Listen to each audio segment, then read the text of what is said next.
So I haven't been on YouTube for approximately 3 weeks now. And a lot of you are probably even like, oh, I don't even notice that you were gone. But to me, I'm like, oh shit, oh shit, oh shit, oh shit, I'm not there. And I am going to be forgotten. This is just how my brain works.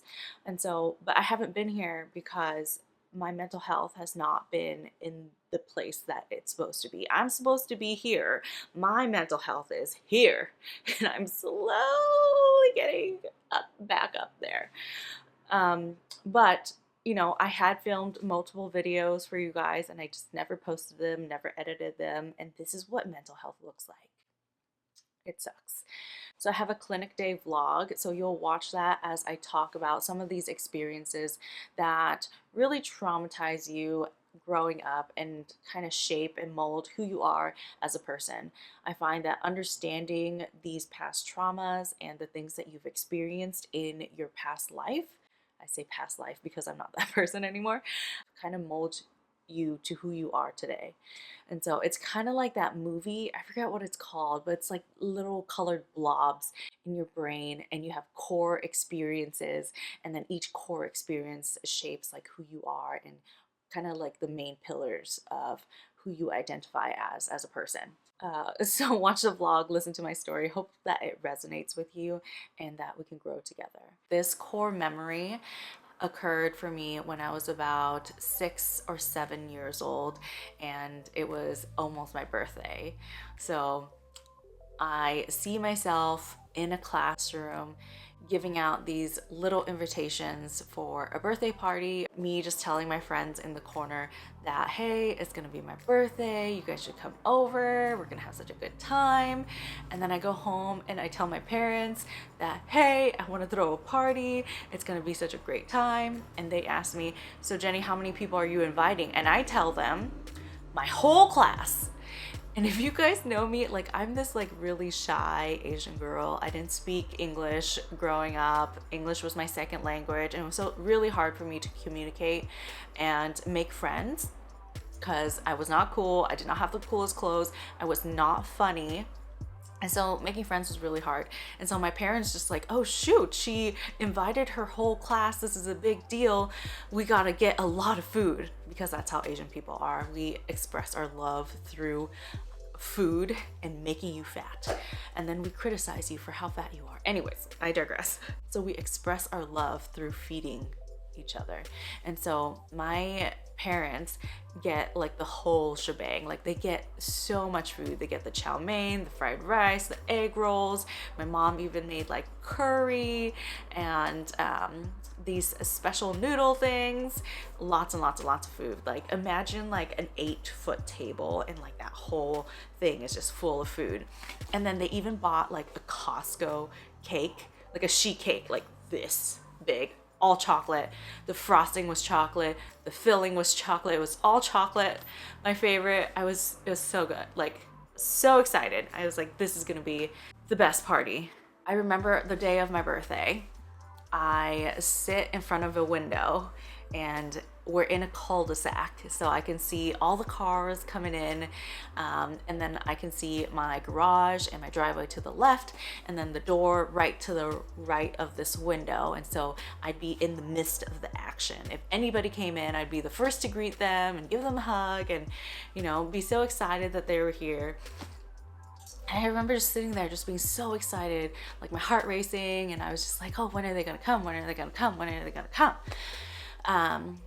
And the time just continued to pass, and I don't know what my parents were doing. Like I literally just sitting there in front of the window.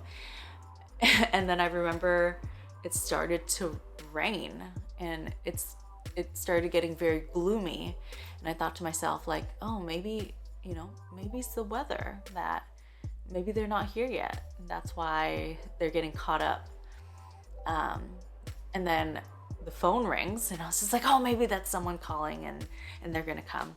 And so my parents picked up the phone and it was my friend Shannon. I don't know why I still remember her name, but this was like literally second grade or something like that. Her name was Shannon. And Shannon asked to speak to me because I wasn't able to pick up the phone at 6 or 7. And Shannon said, oh, I'm so sorry, Jenny, I won't be able to make it today. And I was like, oh, okay, that's fine. I'll see you at school. And then I went back to my spot by the window and I started waiting again. I waited and I waited and I waited and I don't know how much time has passed, but I think around, I want to say it was around 3:30 or 4 o'clock, I see a gray Corolla pull up into my driveway. And at first, like when they were driving in, I was just like, oh, someone's coming. Like every car that comes into my cul-de-sac, I get so excited. And then they pull in and I can see them, like, you know, through their car window. I can see from my window into their window. But I became so disappointed because it was my uncle. And he came out with a tin box of cookies. You know, the ones where after you finish the cookies, you put your sewing kit in there and your extra buttons and stuff like that. So those cookies, and then a bunch of red envelopes on top. I don't even remember if I opened any of it there. I just remember feeling so sad. I probably did because I'm like a very well-behaved girl, and I was just like, oh, I can't be rude. And so I probably sat there and like, thank you for the gift, and then ran to my room or something like that and cried myself to sleep because literally nobody, not even one person, came to my birthday. And then so now growing up, I hate my birthday. Like I get so nervous and depressed and anxious every time February comes along because I'm just like, it's my birthday. I hope nobody knows because I don't want to feel disappointed. I don't want to throw a birthday party and no one to come up again. And so instead of seeing it as a situation of something happened, maybe I didn't invite the people I thought I invited, or maybe people were just busy, maybe things just didn't plan out, I turned that situation into I'm not good enough. Deep down in my soul, like I'm not worthy, I'm not good enough, and I'm not worth your time. And those things ingrained into me growing up. I don't know why I'm still crying about this stupid thing. So those are the things that became ingrained in my being because I continued to reiterate that to myself, that I was not worthy, I was not good enough. So as I got older and it came around the time of my birthday, I just got more depressed and more anxious, and I really didn't understand why. And it gave me so much anxiety when people asked me, like, do you want to throw a party? Who do you want to invite to dinner? And what do you want to do for this special event to celebrate you? And it was really hard for me. Like, I would rather just go by myself, or I would rather just go with like one person who I know would not be able to say no. Like my husband. Like on my birthday, my husband had to be there. Like that's not an option. Or like my partner or my spouse or like whoever I was dating at that time. I was just like, it could just be us, you know, me and you, because that was safe, because I knew they had to be there. I wouldn't be let down. It was a lot harder to invite a lot of people because my ego just couldn't handle that. If I had invited all my friends and they didn't come, it just kind of reiterated something that I thought about myself, which is that I wasn't good enough and I wasn't worthy of their time and I am not special. Sad. I know, it's really sad. And it's funny how it took me this long to realize that that was what was happening. And until I realized it, I wasn't able to kind of combat it. You know, like I couldn't fight the intrusive thoughts that were happening to me on a regular basis.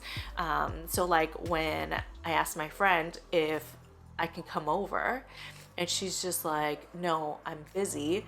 All of a sudden I was just like, oh my God, I'm so hurt. Like, does she not really want me as a friend? Does she not care about me? Like, is she hanging out with other people? All these intrusive thoughts about like me as a person, instead of just thinking of it like, oh, maybe she's busy. And I know this sounds pretty ridiculous for someone who doesn't suffer from intrusive thoughts, or, you know, like doesn't deal with these issues. But for somebody who does, it it is everything, because it consumes you. It consumes you with self-doubt and prevents you from moving forward, from obtaining happiness, from doing the things you want, because you're always self-criticizing. I just want you to know that these thoughts and these feelings don't just change overnight. And it took years of reaffirming these negative thoughts.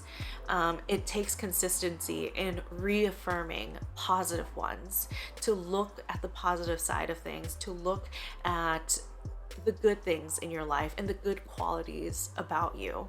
There has been research studies about gratitude journaling or neuroplasticity, where you are able to make new neural connections and you are able to think more positively and be happier in your life if you do focus on those things and do more gratitude journaling. I know it sounds like super wishy-washy, like, oh, I'm just gonna journal and think positively and all of a sudden my life is gonna be better.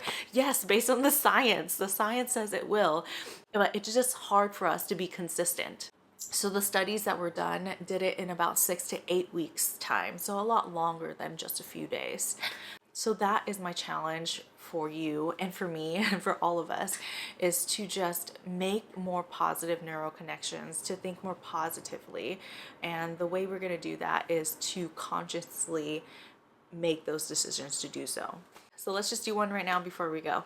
I am so grateful to be able to sit here and talk to you and share my emotions with you and feel that I am being heard in my soul.